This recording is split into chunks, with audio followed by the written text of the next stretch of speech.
¿Cómo les va? Muy buenas noches. Comenzamos este Estadio Nacional Prime por las pantallas de Canal 24 Horas y 24horas.cl. Semana, ¿para qué decir? Muchos temas de la política, lado u otro, declaraciones, contradeclaraciones, aspiraciones. Hay de todo. Vamos a estar hablando, de hecho, de lo último y también lo que ha marcado este día y esta semana. Estaremos hablando, por ejemplo, sobre la salida del senador Francisco Chaguán de Renovación Nacional, donde militó por más de 30 años, y la tensión que se ha generado ante su posible participación en una eventual primaria de Chile Vamos. Ese es un tema, por supuesto, que ahí se está conversando, negociando. Conversaremos de eso también. Además, abordaremos los dichos de la candidata presidencial Evelyn Matei sobre la dictadura, que provocaron duras críticas de todos los sectores políticos. En la otra vereda tampoco han sido días y semanas muy fáciles. El Partido Socialista, con la proclamación de su candidata presidencial, su presidenta, la senadora Paulina Bodanovich, se ha hablado del quiebre de la hermandad entre el PS y el PPD, cómo también se va a poder ir fraguando una o dos primarias en el oficialismo, que está bastante más avanzado, uno diría, en términos de candidaturas. Bueno, eso y más son algunos de los temas que estaremos conversando esta noche aquí en Estado Nacional Prime.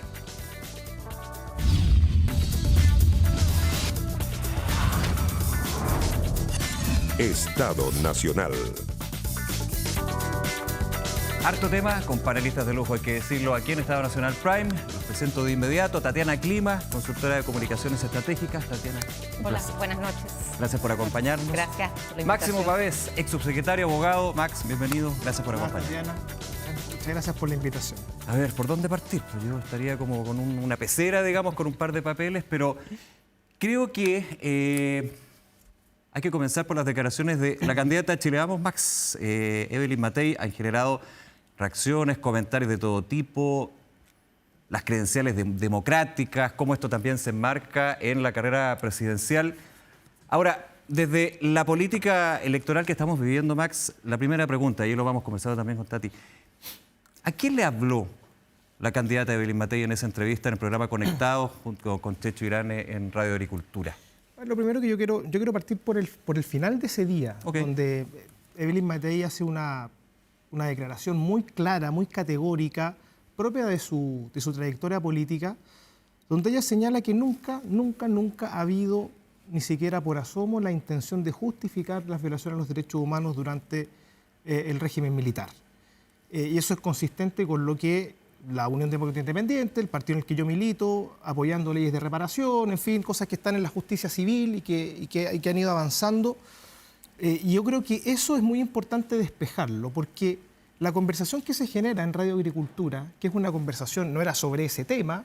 No, había otros temas. Sí. Eran otros temas y le preguntan en el fondo, bueno, ¿qué opina usted del golpe militar? Bueno, sí, digamos, camino a una Cuba, cosa que, por dicho sea de paso, también son cosas que la historiografía también discute y sostiene. Entonces yo primero quería despejar eso. Lo segundo es la inevitabilidad inevitable, digamos, del quiebre institucional como se produjo. Ya que también es parte del debate, donde muchas personas, por supuesto, historiadores debaten, la ciudadanía también tiene posición respecto a ese tema, si era evitable o no el quiebre de la democracia al 11 de septiembre de 1973. Y otra cosa es, creo yo, la forma en que cierta izquierda ha querido instrumentalizar lo que pasó con esta conversación. Porque ahora, aquí lo que se señaló... ¿Cómo se instrumentaliza? ¿Por qué? Porque aquí lo que señaló la izquierda... Porque no se dio en un entorno de un programa, digamos, que sea de la izquierda extrema. Pero fíjate tú que la reacción de la izquierda fue sostener que Evelyn Matei lo que había hecho era justificar las violaciones a los derechos humanos durante el gobierno militar. Hay portales de radio serias que han sostenido que Evelyn Matei lo que hizo fue justificar los asesinatos en dictadura, y eso no fue lo que dijo. A ver, pero ella dice, era inevitable, y la cita era así, probablemente inevitable las muertes del 73 y el 74. Ya, eso es bastante distinto. Porque es potente y también va a otro punto con respecto a lo que puede ser la justificación del quiebre democrático. Mire, yo no quiero aquí en este programa generar otra cuña sobre el tema, yo quiero intentar explicar que es bien distinto señalar, y aquí yo quiero detenerme en esto, es bien distinto señalar que hay una justificación a las violaciones a los derechos humanos, que nadie nunca lo ha hecho, a sostener que con ocasión del quiebre institucional, la violencia política generó pérdida de vidas, cosa que la historiografía también discute. Y eso, por supuesto, que es lo que genera esta conversación sacada de contexto que al final lo que hace, y aquí es donde yo quiero terminar esta primera parte de la intervención, en una lógica de cancelación de parte de la izquierda que ha significado que el presidente de la República, en horario de trabajo, vulnerando el instructivo de la Contraloría, lo que hace es utilizar sus redes sociales para atacar a la candidata presidencial, tergiversando lo que ella quiso decir. Oiga, mire, en temas de campaña uno siempre puede mejorar las formas de comunicar determinados eventos. Eso yo lo entiendo y por supuesto que nosotros también tenemos que revisar la forma en que se abordan determinadas entrevistas. Pero aquí lo que no puede pasar es que aquí se instale la idea de que la izquierda tenga el derecho de utilizar una forma comunicacional para atacar cosas que no ha dicho. El Partido Comunista ingresa un requerimiento al CERVEL patético de 2 páginas criticando una declaración que hizo la UDI. Entonces, yo creo que hoy día la sociedad chilena no puede definir el escenario electoral en base al juicio histórico personal respecto a un proceso importante y del cual tuvimos largas reflexiones el año pasado con ocasión de los 50 años del quiebre institucional. Tatiana Clima. Mira, yo la verdad es que prefiero partir por cómo fueron las cosas ese día. Básicamente entiendo que Máximo quiera partir de la aclaración de la candidata luego de que se produce esta cuña. Bueno, dentro de mi expertise solamente decir que cuando tú tenés que salir a explicar una cuña, por lo general la cuña no fue bien dicha, digamos. En ese sentido, yo no puedo dejar pasar que sí encuentro que dentro de la declaración de la candidata hay una justificación tratando de decir que eran inevitables que cierta cantidad de personas murieran dentro de un pacto de un 73 y el 74. Entonces, lo que dice en esa declaración. La verdad es que luego trata de aclararlo, pero hay una justificación intrínseca de una u otra forma. Y yo creo que no hay que ser de extrema izquierda para eso, Máximo. Básicamente yo creo que hay que conocer la experiencia de los 1.400, de las familias de las 1.469 personas de desaparición forzada, 1092 que son detenidos desaparecidos y son 277 que han sido reconocidos y entregados a su familia. Y esto no es primera vez, porque la verdad es que yo estando trabajando en el gobierno y recordando los 50 años del golpe de Estado, la UDI, y siendo tú parte de la directiva, hicieron una declaración sí, donde instalan la misma cuña de la candidata del día de ayer. De hecho, esa declaración la redacté yo. Y no decimos lo que tú dices que decía, que el quiebre institucional fue inevitable. Nunca nos mencionamos respecto de las pérdidas de vidas humanas con ocasión. Pero que termine, entiendo lo que... O sea, el quiebre institucional... Evelyn Matei dice 2 cosas. Dice que el quiebre institucional era inevitable porque si no íbamos a terminar en Cuba y otro que no había que era poco justificable, no era justificable las muertes entre el 73 y el 74. Que era inevitable. Es que es bien distinto. Te fijas, entonces, ahí tratemos de analizar las cosas en torno al contexto que fue. Lo que está claro en este panel y frente a las personas que nos están mirando es que ella nunca sostuvo lo que gente de la extrema izquierda ha sostenido que dijo, que es que aquí era inevitable la violación a los derechos humanos. Eso no se dijo. ¿No justificó el terrorismo de Estado? No, en ningún caso. Que es lo que dijo el ministro Cordero, de hecho, las últimas horas. Yo creo, y yo vi radios serias en sus portales de internet que han dicho cosas que desprenden una intencionalidad que en el contexto no está en esa declaración. Pero ¿cómo no se puede desprender, Max? O sea, es difícil no desprenderlo, y quiero ser súper objetivo en esto y siguiendo la conversación.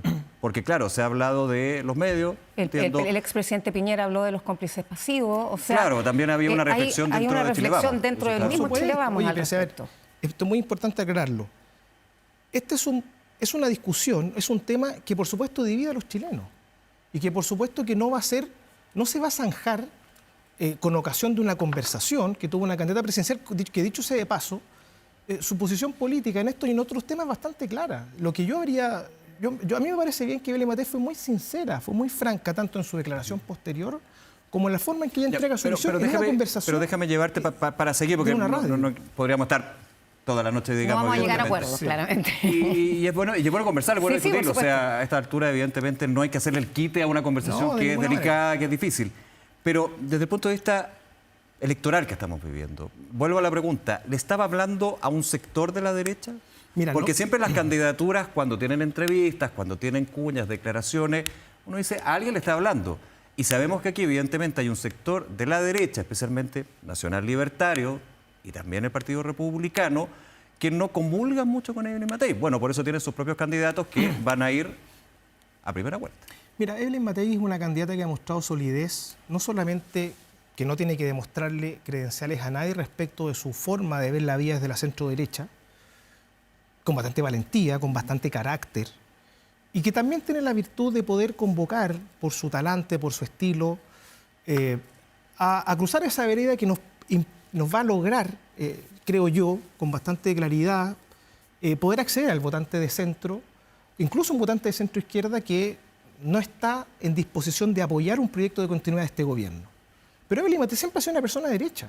Entonces, yo creo que acá no hay que buscar en cada una de sus intervenciones la intencionalidad de un guiño político. Esta fue una conversación... Pero ahora hay una diferencia, hay varias derechas.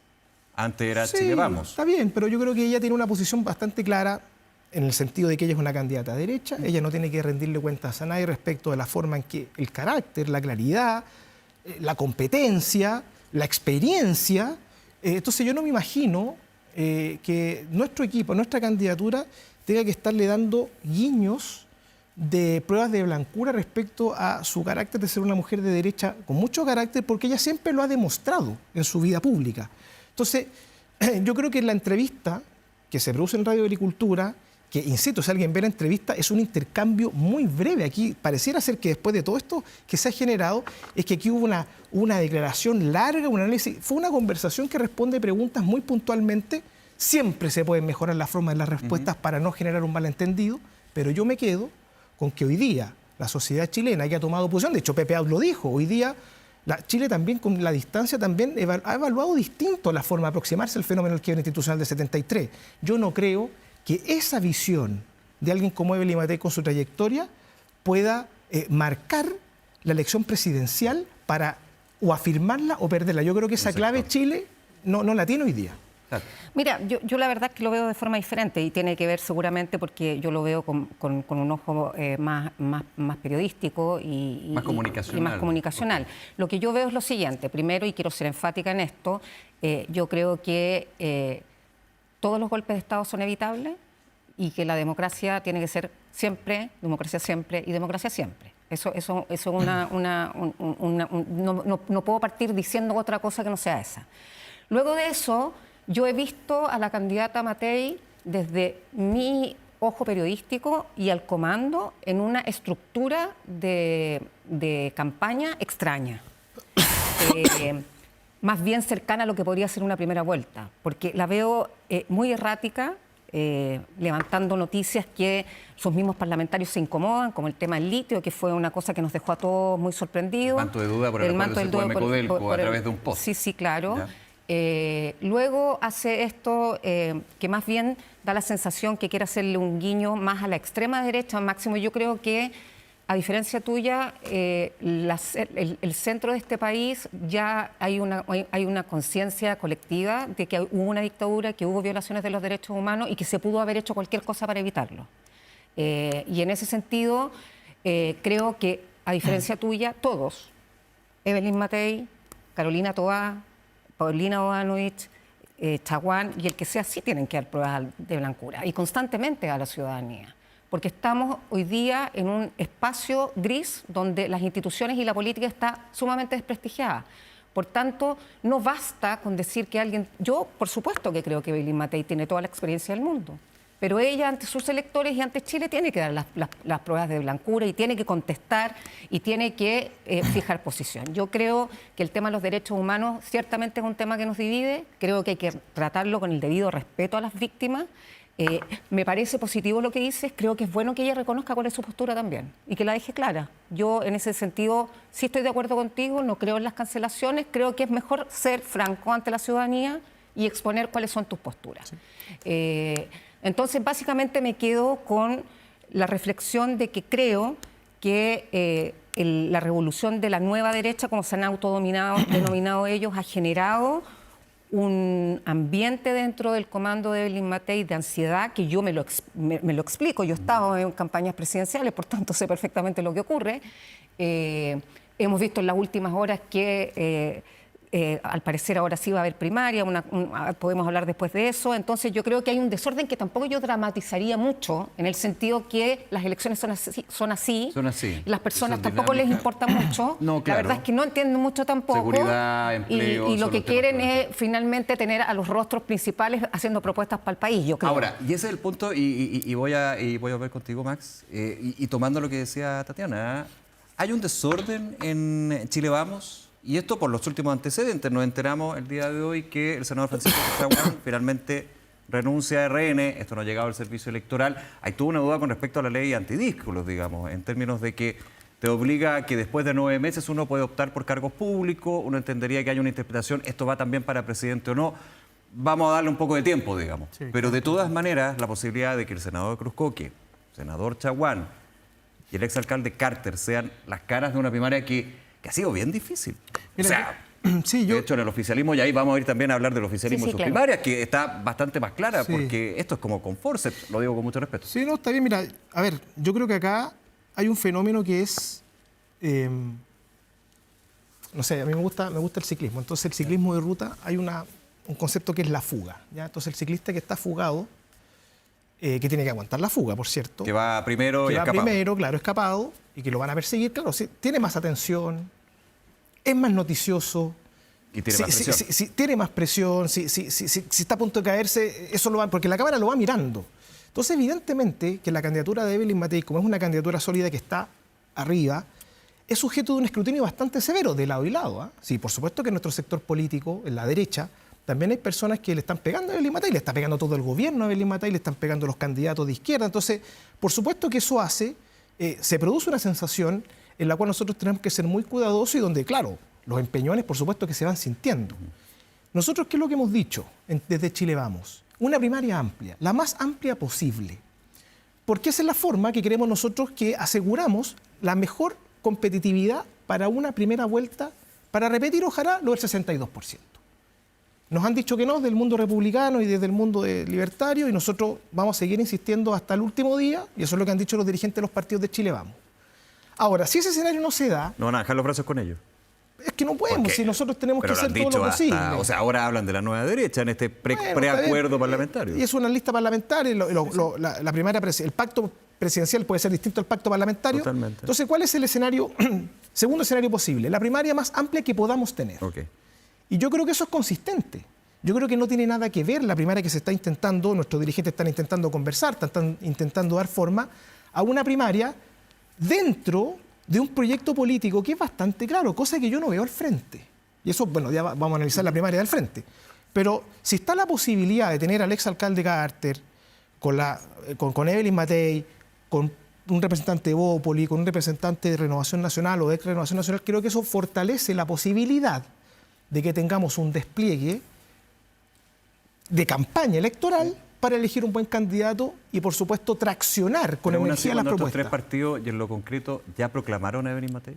Sí. ¿Sería como desproclamarla? Lo que pasa es que los partidos la han proclamado en el entendido de que estábamos haciendo esfuerzos para una primaria con toda la derecha. Si eso no ha resultado, por supuesto que la misma ley otorga mecanismos para poder revisar decisiones, por favor, Nicolás, que son instrumentales. Aquí lo que se busca es poner a disposición las herramientas institucionales que hay, como la elección primaria, para poder permitir un debate amplio de ideas en un proyecto político que nos parece que ¿Pero no sería una primaria en pro, digamos, de la candidata Evelyn Matei? Mira, sumar nombres para que finalmente podamos tener exposición pública, debate, pero que sabemos quién va a ganar. Me parece que es totalmente válido. Veremos las primarias hacia atrás. Cuando la expresidenta Bachelet gana una primaria, cuando el expresidente Sebastián Piñera ganaron primaria, siempre en esos escenarios también habían claros favoritos que después se consolidaron. Eso no es el problema. Yo creo que el problema acá es tratar de otorgarle a la ciudadanía la más amplia posibilidad de un debate ordenado en campaña. Y eso la primaria lo permite. Claro. Ojalá que tengamos una primaria amplia, la más amplia que podamos tener. Yo creo que eso fortalece la opción de que Evelyn Matei pueda recorrer el país, hacer campaña, proponer sus ideas. Por supuesto, si esa primaria no se logra armar, los mecanismos de opinión pública también van a estar disponibles, por supuesto, como son instancias como esta, en fin. Pero creo que lo de la primaria es sano, llegó para quedarse. Y yo creo que nuestro sector político ha dado muestra, a diferencia de la izquierda, que a veces no ha podido llegar a primarias, de una forma de alentar distintos liderazgos que nos permitan un debate amplio respecto del próximo gobierno. Déjame tomar eso. ¿Desordenada primaria o ambiente desordenado para una primaria en el oficialismo? ¿Es así? Me imagino que no. ¿Por qué? Pero déjame hacer solamente referencia, sí, claro, un poco a lo que está pasando en la derecha. Yo creo que en este mismo programa, con la Constanza Jubi y la Connie Santamaría, dije que comunicacionalmente me parecía una catástrofe que la derecha no tuviera una primaria ante una izquierda que sí la iba a tener. Básicamente porque en términos comunicacionales se queda absolutamente fuera segundo plano de la discusión y de acceder a las herramientas que tiene una primaria por ley. Eso primero. Así que a mí me parece que es bastante lógico que la derecha busque por todas las formas, organizar una primaria que le permita estar en el mismo nivel que va a estar la izquierda con todos sus candidatos. Ahora, lo que pasa es que se genera la duda si es que esto ha sido reaccionario, básicamente, porque lo que ha ido pasando es que han ido tratando de intentar primarias que han ido fracasando y hemos terminado hoy día en una primaria que nadie podía haber avisorado hace 2 días atrás, y que finalmente me parece incluso legítimo, pero que se trata, o se va a tratar, de una primaria más bien instrumental, que no me parece ni siquiera criticable, pero me parece bueno... No es malo per se, pero tiene ese apellido, o sea, dices tú. Porque me pasa que hoy día, ayer Luciano Cruzcoque era senador y hoy día es candidato presidencial. No tengo idea por qué. O sea, no lo ha confirmado, pero ha sonado. O sea, lo que voy es que si se presenta así, todos los nuevos candidatos que saldrían a esta primaria son candidatos que hasta ayer no tenían pensado ser candidatos. Entonces, yo espero que tengan tiempo para hacer propuestas y que efectivamente la primaria de la derecha sea, como dice Máximo, o sea, sea un debate de ideas y finalmente no sea... Para ser justo en el oficialismo, Tati, en algún minuto la candidata al oficialismo era la expresidenta Michelle Bachelet. Por supuesto. Y ahí yo quiero hacer un punto. Y cierro con la derecha. Yo veo, a mí, insisto, creo que si la derecha logra hacer una primaria, sea como sea enredada, bueno, bien. Primaria al fin del cabo. Primaria al fin del cabo. Sí, quiero yo reconocer que creo, y quiero insistir, yo ya he hecho este punto antes, que se ve desde afuera un desorden, y creo que ese desorden tiene que ver con la ausencia de la figura del expresidente Piñera, y yo creo que en ese sentido, al otro lado, tenemos a una figura como es la presidenta Bachelet, que logra ordenar, y yo creo que la derecha, debido a la trágica muerte del expresidente, se ha quedado un poco huérfano de ese liderazgo. Y yo creo que es injusto achacarle a la candidata tener ese liderazgo, porque ella no tiene por qué ordenar a toda la coalición. No hay alguien que esté por sobre todos los candidatos ordenando. Ahora, viniendo para el lado de la izquierda, efectivamente la presidenta Bachelet sonó como candidata, pero yo quiero recordar cómo fue esto. La presidenta Bachelet siempre dijo que no estaba disponible. Siempre. Y en una entrevista, Camilo Escalona dijo que no quería descartarlo. Y estuvimos un mes hablando esperando que la presidenta Bachelet confirmara o no confirmara algo que ella ya había desechado. Pero ahora, ¿cómo está? Es que nos quedaron unos minutos antes de ir a la pausa. Ahora yo creo que tenemos una primaria que yo desde que Carolina Toá salió del gobierno se lo escuché en la cuña a la salida del Palacio de la Moneda, donde tienes, y en ese sentido tengo la misma opinión de Máximo, la oportunidad de tener 6 candidatos o 5 candidatos, porque se bajó Lago, donde logras tener una atracción y una discusión interesante.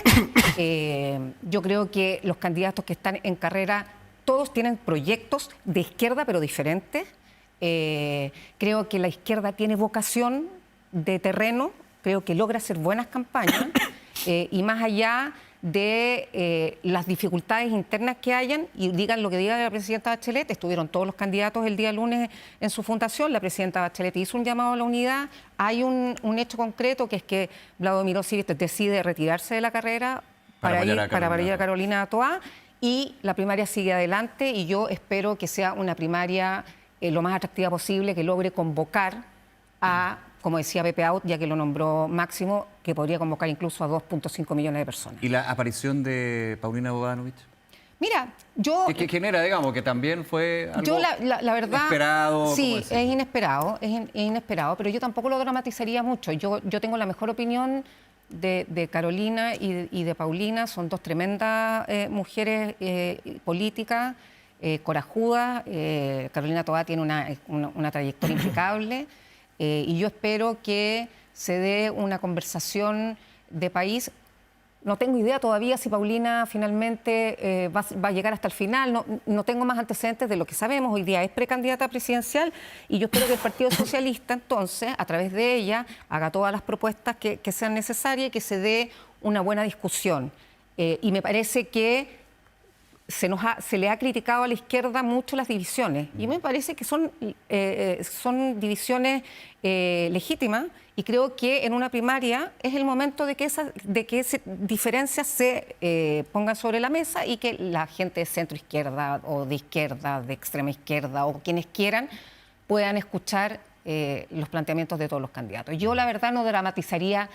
Estamos en un momento muy preliminar de la campaña presidencial, no hemos llegado ni siquiera a las primarias. Este tipo de cosas suelen pasar en los partidos. Hay negociaciones que la verdad es que hoy día son más públicos porque estamos expuestos ante las redes sociales, sí, claro. Pero cuando no existían las redes sociales esto era aún más oscuro y más terrible. Se sabía menos. El día 29 en el Cervel. Sí. Yo quiero hablar de la izquierda, ¿se puede o no? Mira, sí, no alcanzamos. Todo lo que ha pasado... Nos está dando muy bien los tiempos. Ya, qué bueno. Todo lo que ha pasado en el mundo del oficialismo es el plan B. Porque el plan A era la presidenta Bachelet y todos lo sabemos. En la centro derecha, el plan A siempre ha sido Evelyn Matei. Primera diferencia.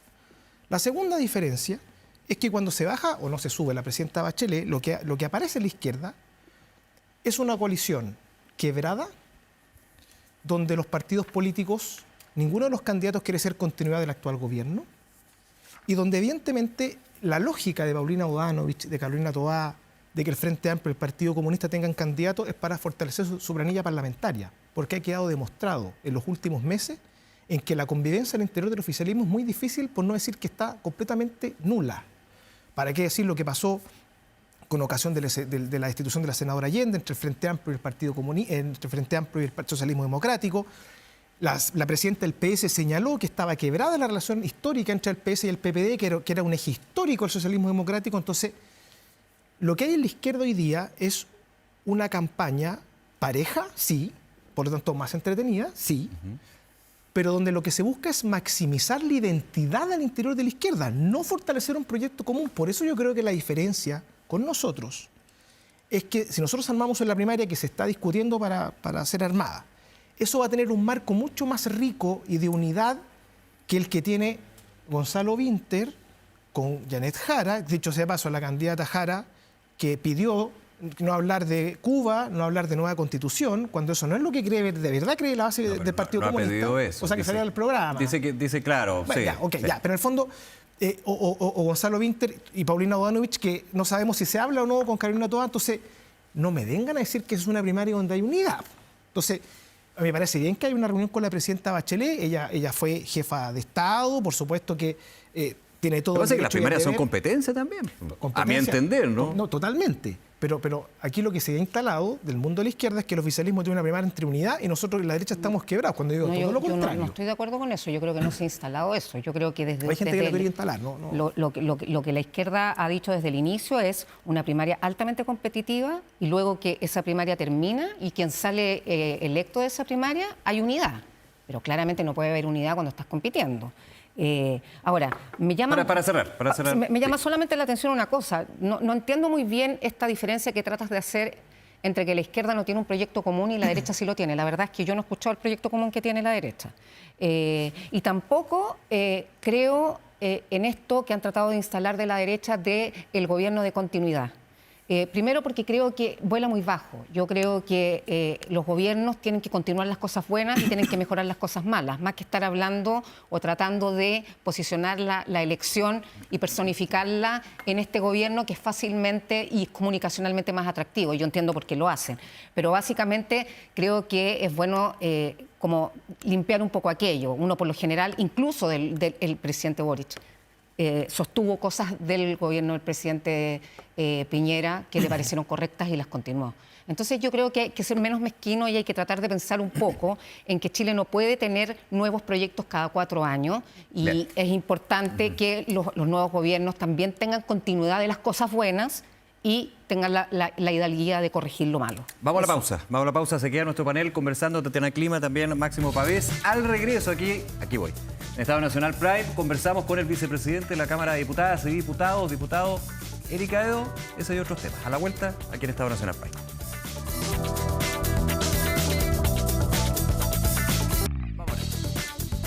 Regresamos a Estado Nacional Prime y ya estamos en contacto con el diputado y vicepresidente de la Cámara Baja, Eric Aedo. Diputado, muchas gracias por acompañarnos. ¿Qué tal? Hola, ¿cómo estás? Muy buenas noches. Hola, ¿cómo están ustedes? Max, Tatiana. Hola, diputado. Harto tema que cortar, pues, diputado. Voy a partir por lo primero, evidente, pero lo que ha sido también y generado noticia desde la mesa. ¿Por qué no va a renunciar? Está bien. Podría también extenderlo al diputado Rivas, pero finalmente, ¿por qué no va a renunciar como se había acordado? A ver, porque el acuerdo es un acuerdo entre el oficialismo, la democracia cristiana y independientes o sectores independientes. Y ese acuerdo sigue vigente.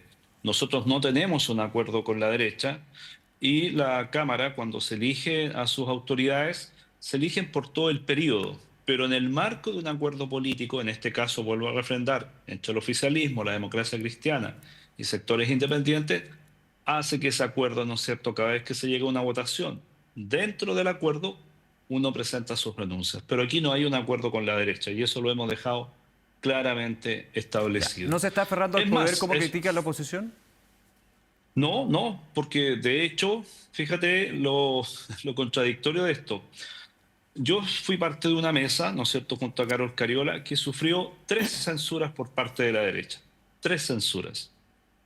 Si hoy día la derecha efectivamente quisiese utilizar reglamentariamente una herramienta que tiene en las manos, podría censurar la mesa. Pero no lo hace. ¿Por qué no lo hace? Porque el diputado Castro, hoy día presidente de la Cámara, que gana, ¿no es cierto?, luego de un empate que se produce y se va a la tómbola, hoy día si censurase la derecha, no tendría forma de volver probablemente a elegir un presidente de la Cámara. Estamos en una situación de un virtual empate político hoy día en la Cámara. Esa es la realidad.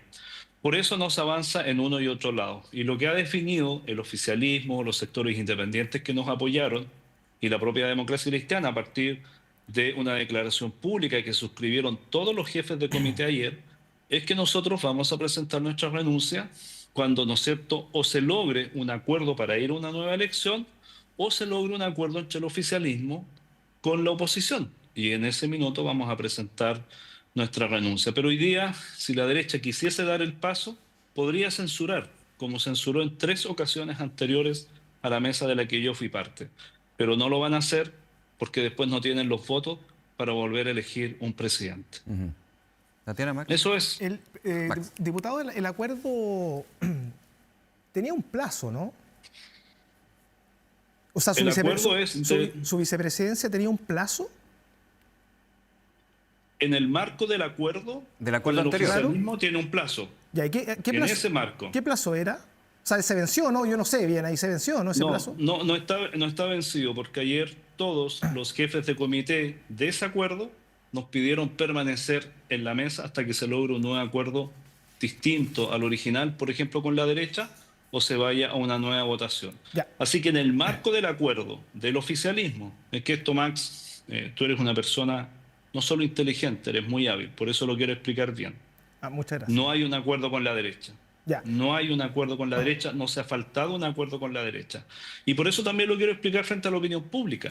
Si la derecha quisiese ejercer el reglamento censurando a la mesa, no lo hace hoy porque no tiene los votos para volver a instalar a un presidente en la Cámara. Ahora, por eso estamos en una situación, digamos, de tablas y estamos en esta situación que hay que resolver. Oiga, sí, diputado, pero desde el punto de vista del posicionamiento de la democracia cristiana, usted se ha caracterizado, y yo lo digo también de vuelta con mucho respeto, por ser una persona que ha logrado, dentro de todo, mantener, ¿cierto?, una identidad de la democracia cristiana diferenciándose de la izquierda. Usted ha sido duro con el gobierno muchas veces, y no lo veo tan alineado como otros sectores del mundo de la democracia cristiana con el oficialismo actual. Entonces la pregunta es, en un escenario presidencial, donde ustedes tienen un candidato, ¿por qué usted, qué gana usted posicionando a la democracia cristiana, aferrándose al oficialismo, al Frente Amplio, al gobierno, cuando usted incluso ha sido crítico o ha sido partidario de apoyar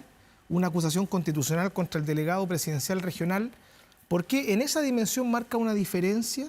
Y en esta otra dimensión, cuando ya se va a acabar el plazo, no sé cuándo es, cuando se va a acabar ese plazo, no hay una oportunidad que usted está perdiendo de poder reconfigurar las fuerzas en el mundo de la democracia cristiana. ¿No es mejor eso que aferrarse a un acuerdo, digamos, con el mundo de la izquierda cuando presidencialmente ustedes están en carreras distintas?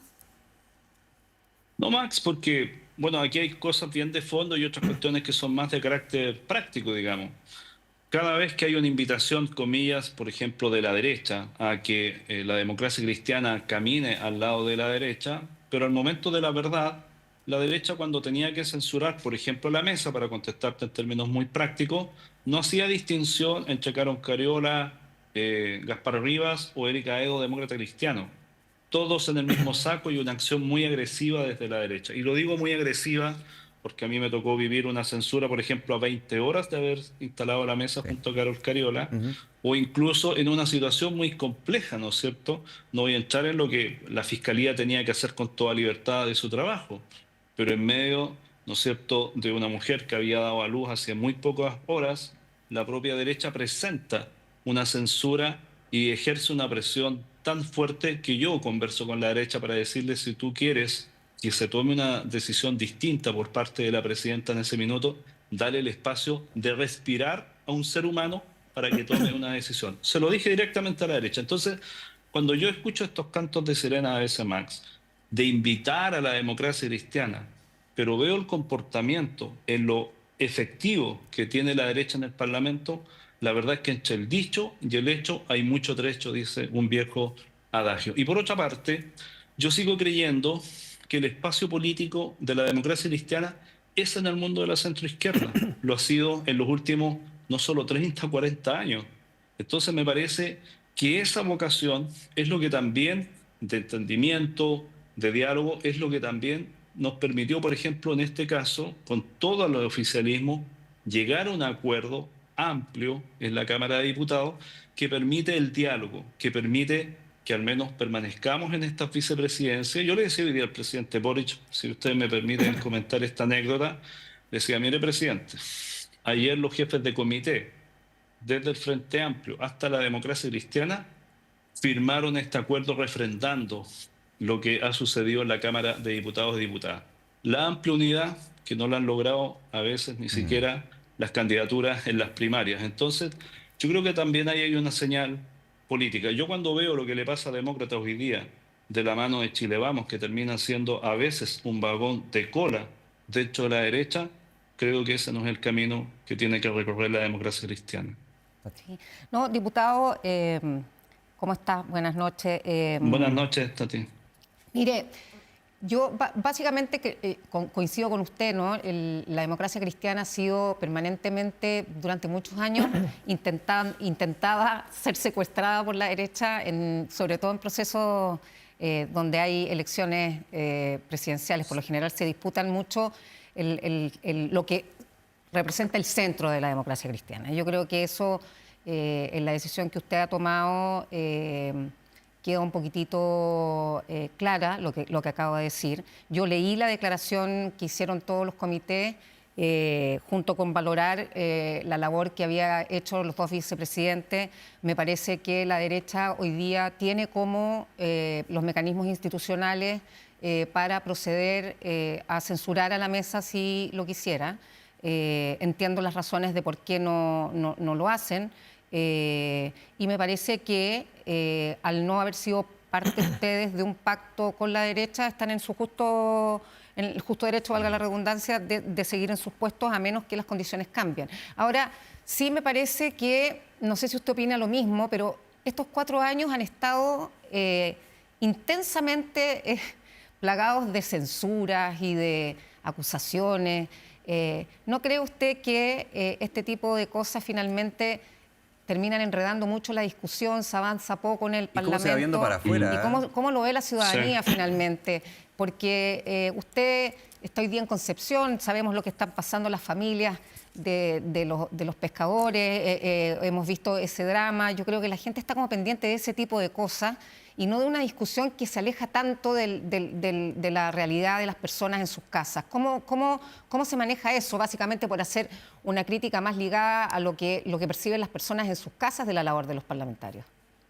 Sí, lo que tú planteas, Tati, si me permites tratarte de esta forma, es bien profundo, digamos, es bien hondo, porque en el fondo, claro, tengo que partir contestando preguntas que son muy procedimentales, ¿no es cierto?, que le importan poco a las personas, pero eso que termino contestando sí refleja una cosa que está pasando hoy día en la sociedad chilena. Esta fragmentación no es solo una fragmentación de la política, que se refleja en el Parlamento, es una fragmentación que vive la propia sociedad. A partir de lo que tú me preguntabas, por ejemplo, de los pescadores, fíjate que nosotros, y yo en lo personal, he mirado obviamente con dolor lo que ha pasado con los pescadores artesanales que mueren, ¿no es cierto? Probablemente ya a esta altura muertos en este accidente brutal que ha habido probablemente también, digo probablemente porque eso lo tiene que investigar la Fiscalía, entre dos naves, pero una nave de la pesca industrial y una nave de la pesca artesanal. Y eso también, por ejemplo, se ha reflejado en lo que ha sido la discusión de pesca. Esa fragmentación también social se nota en esa discusión, ha sido muy de confrontación. Hemos tenido lo que ha sucedido afuera del Congreso, ¿no es cierto?, con hechos también de violencia. Bueno, esa fragmentación social se refleja hoy día en el Parlamento y fuertemente en la Cámara de Diputados y Diputadas. Y lo quiero decir, Tatiana, y a ti también, Max, y a quienes están escuchando este programa, porque si no nos hacemos cargo de esa fragmentación social que tiene un reflejo en la política, la verdad es que el camino que vamos a recorrer va a ser muy complejo, no solo para este gobierno, para el próximo gobierno también. Y uno lo ve. Antes uno cuando hablaba de la derecha hablaba en general de Chile Vamos, ¿no es cierto?, de una derecha. Yo lo que veo hoy día en el Parlamento, y lo digo esto con responsabilidad política, son al menos 3 o 4 derechas. Cuando miro a la izquierda, no veo una izquierda, veo 2, 3 izquierdas. Cuando miro el centro, no veo un centro, veo a lo menos 3 o 4 movimientos políticos y partidos políticos que se quieren representar como ¿Diputado? Centro. Entonces, esa división, la verdad es que nos genera hartos líos. En un segundo para pasar a otro tema también, Max, Sí, pero dale nomás. en esa dimensión, diputado, usted desde la Democracia Cristiana y desde la vicepresidencia, que usted está por mantener, está por impulsar la reforma al sistema político que están los senadores trabajando con la oposición del Frente Amplio y del gobierno en determinadas materias claves como el umbral del 5%. Sí, yo soy partidario de aquello, Max, que esto tiene que reducirse, tiene que haber un umbral de un 5%, tiene que haber, si no es el umbral del 5%, un umbral también de parlamentarios elegidos. Es más, la Democracia Cristiana y su equipo de constitucionalistas, que es un equipo de alto nivel, ha propuesto que no hayan pactos, es decir, que cada partido se presente y con sus votos obtenga sus parlamentarios. No lo que pasa hoy día, que por la vía de pacto tú también terminas eligiendo algunos parlamentarios que obtienen menos del 1% de la votación. Así que nosotros estamos convencidos de aquello y no queremos que se haga un traje a la medida de ni un sector político, sino que este acuerdo, y esto lo he conversado yo con Guillermo Ramírez bien en profundidad, que esta reforma política tenga 3 o 4 puntos. Tampoco vayamos agregándole tantas cosas porque al final dificulta el acuerdo. Para mí, clave, voto obligatorio. Creo que eso le ha hecho bien a la democracia. Los sectores medios, profesionales, comerciantes, hoy día vuelven a votar y no solo los bolsones clientelares muy alimentados desde los municipios. ¿Se fijas? Así que estoy de acuerdo en eso, Max. Qué bueno. Ya, pero vos, y quiero ir a otro tema y te doy ahí también un segundo, Tati. Usted dice voto obligatorio, pero en los partidos políticos hay que hacer reformas. Voto obligatorio finalmente es para los votantes. Yo entiendo también en la lógica, pero lo que tiene que ver con el umbral, lo que tiene que ver con aquellos independientes pro que finalmente son independientes, la fragmentación. O sea, ahí hay un tema en términos de que no hay acuerdo y no se sabe. Este año muy difícil, pero de aquí en adelante...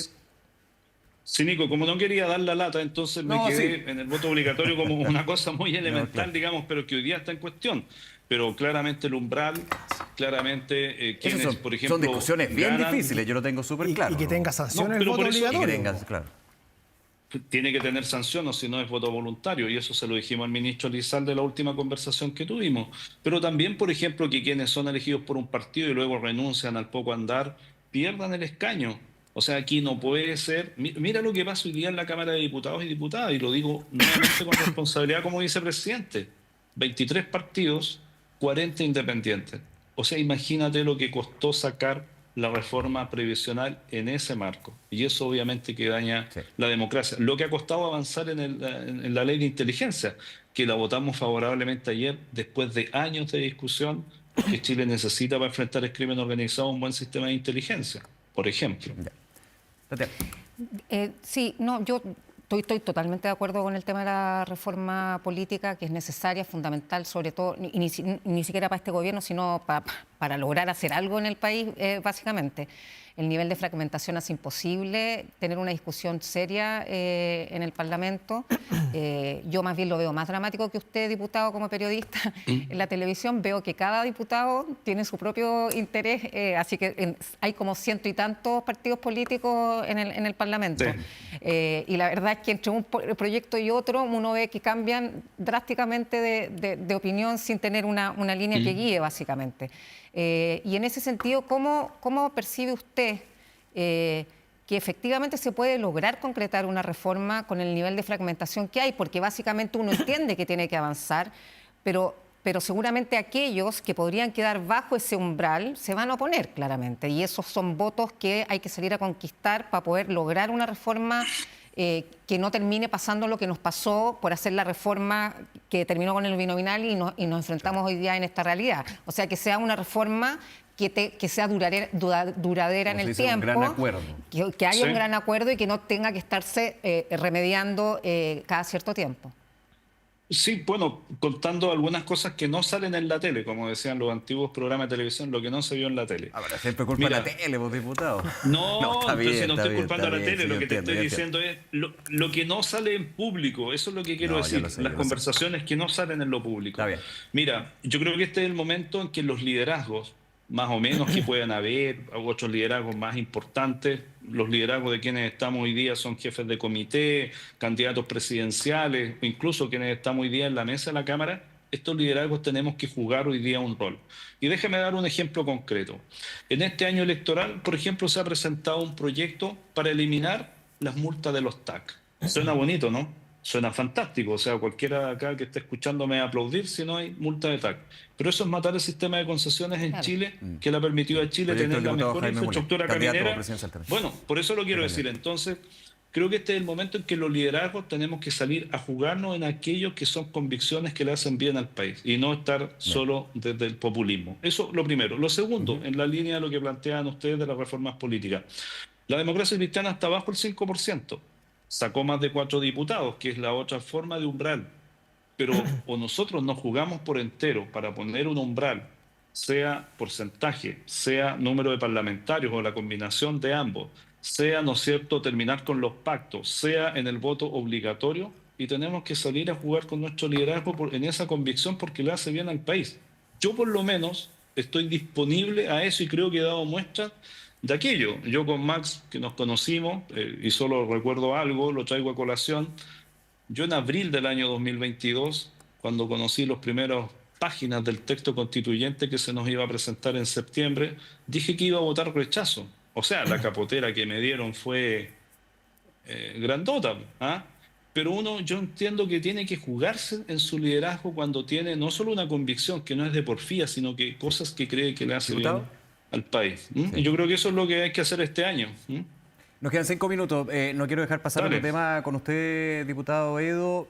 Acusación constitucional anunciada contra el delegado presidencial de la región metropolitana, Gonzalo Durán. Usted en entrevistas durante el día dijo que, de hecho, pedía la renuncia para no llegar a evaluar y eventualmente la democracia cristiana apoyar la acusación constitucional. ¿Por qué debe renunciar Gonzalo Durán? Mira, acá hay información por lo menos de lo que yo he recibido y por eso la quiero compartir con ustedes. Primero, la democracia cristiana y su jefe de bancada, que es el diputado Héctor Barría, ha dicho que vamos a estudiar esta acusación constitucional muy en profundidad. Yo la información que tengo hasta este minuto, que no ha sido desmentida, es que luego de ocurridos los hechos, ¿no es cierto?, en el Estadio Monumental, que terminan con la lamentable muerte de 2 jóvenes, un menor de edad y una joven de 18 años, el delegado presidencial nunca se hizo presente en el lugar de los hechos. Esa es la información que yo tengo. Entonces yo comparo con lo que a mí me tocó hacer siendo gobernador en el gobierno 1 de Bachelet. O sea, frente a cosas o situaciones de orden público complejas, la primera reacción que tenía que tener en ese minuto uno como gobernador, y me imagino lo mismo para un delegado presidencial actual, es estar en el lugar en donde está ocurriendo un hecho tan grave. No logro explicarme por qué no estaba. Si esa información que yo recibí es así, a mí me parece que eso es motivo suficiente para que no esté. Mira, y voy a dar Pero otro acusarlo ejemplo. constitucionalmente Perdona, porque no llegó al lugar. porque no cumple con su deber. O sea, su deber es en el orden público estar donde está ocurriendo hoy día una tragedia. Es más, cuando discutimos la ley que crea el Ministerio de Seguridad, una de las conversaciones que yo sostuve con la ministra Toá, en ese minuto ministra del Interior, era justamente a raíz de esta experiencia que a mí me había tocado vivir como gobernador. A mí me tocó el terremoto del 27F, del 2010.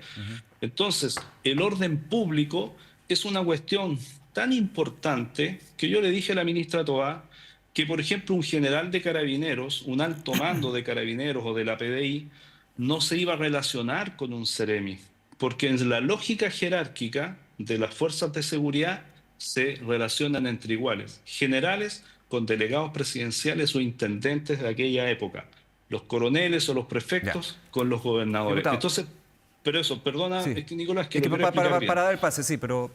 Para sí, dar la el idea. pase. Entonces, en mi opinión, no cumplió el delegado Ok. con lo que era su obligación. Perfecto. Así de Diputado, claro. solamente preguntarle, yo ahí tengo un matiz con usted.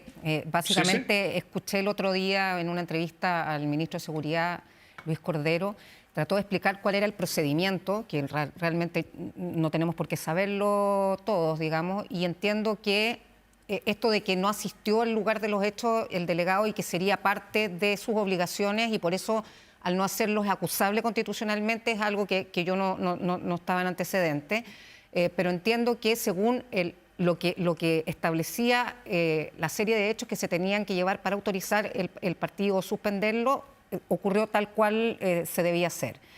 Mi pregunta es, vuelvo a lo que le traté de preguntar delante. Estos 4 años, yo no sé cuántas acusaciones constitucionales van. 9. Sí. 9, y si esta se aprobara serían 10, de las cuales no se ha aprobado ninguna. ¿Usted cree de verdad que esta es una herramienta que ayuda a la construcción de una política pública que realmente solucione el problema que tenemos con la violencia en los estadios? Me refiero a que creo que lo que ha hecho el gobierno es un paso importante, que es terminar con un programa que definitivamente no sirvió. Y creo que los esfuerzos del Parlamento, y no sé qué opina usted al respecto, debieran estar en poderle dar forma a una nueva política que sea transversal y que sea efectiva para que los delincuentes no se tomen los espacios donde debieran estar las familias y donde debieran estar las personas disfrutando de espectáculos, ya sea de fútbol o ligados a la cultura. Sí, Tati, mira, déjame solo aclarar un punto. Yo creo que el delegado presidencial de la región metropolitana se deberá ir porque no actuó bien en su trabajo. No estoy hablando solo de la acusación constitucional. Yo he trabajado en gobiernos y si yo hubiese hecho en el gobierno de Lagos o los 2 gobiernos de Bachelet la inasistencia que tuvo este delegado presidencial frente a esta situación, yo estoy seguro que Lagos y Bachelet en cualquiera de esos 2 gobiernos me hubiese mandado a cambiar. Se lo dije así también a Gonzalo Duarte, que fue mi jefe en Chile Barrio. Entonces, no estoy hablando de la acusación constitucional. Yo creo que no actuó con la celeridad y con la presencia que tuvo que tener en una situación de esta magnitud. Ese es mi punto. Yo ni siquiera me estoy metiendo a la acusación constitucional. Me preguntaron, ¿a usted le parece que hizo bien su pega? No. Y no lo hizo bien frente a la muerte de 2 jóvenes. Por ese solo hecho debiera irse. Ahora, esa es mi opinión política. Y yo creo que si a mí me hubiese pasado la misma situación en el gobierno de Lagos con el cual trabajé y en los 2 gobiernos de Bachelet, me hubiesen sacado con viento fresco de una sola vez. Para que quede súper claro mi punto. Ahora, ¿dónde tiene que estar la energía? Estoy de acuerdo que tiene que estar en generar otro tipo de políticas, pero también digámonos las cosas entre nosotros con franqueza. ¿Qué fue Estadio Seguro? Terminó siendo un programa en donde quedó a cargo de Estadio Seguro la gente más inepta que cada sector político podía poner, pues, permítame decirlo así. Si yo recuerdo todavía a uno de los directivos, lo dije el otro día con Iván Núñez, que dirigió Estadio Seguro, que era famoso solo porque se sacaba imágenes arriba de una lancha, ¿no es cierto? O sea, hablemos de eso. También tú mejoras la política pública cuando también comienzas a poner personas competentes, hombres o mujeres, a cargo de una tarea, y creo que en eso sí que me ha fallado la política harto. Yo soy parte de esa política, si no me estoy sacando aquí el pillo. Diputado, Pero dejamos a... Diputado, Sí, perdón, Max. su opinión respecto del debut en el Ministerio de Seguridad y el ministro Cordero, su gestión. Yo tengo una tremenda opinión del ministro Cordero. Creo que es una persona muy centrada, muy sensata, prudente, tolerante, y que se ha tomado los temas de seguridad en serio. Yo creo que Toá y Cordero, el ministro, ayudaron a este gobierno, al gobierno del presidente Boric, a que la seguridad no era un tema que tenían que mirar con distancia, sino que era un tema que la sociedad chilena y el Estado tenían que asumir con toda propiedad. Y en ese sentido creo que el aporte del ministro Cordero, y quien fue también la ministra del Interior, Toá, en esto ha sido fundamental para hacer ese giro en el gobierno. Diputado Edo, muchísimas gracias por acompañarnos. Se nos va a caer el tiempo. Agradecer el contacto y esta conversación con Estado Nacional Prime. Que esté muy bien. Muchas gracias, que esté muy bien. Un abrazo, Chao, chao. muchas gracias. Chao, diputado.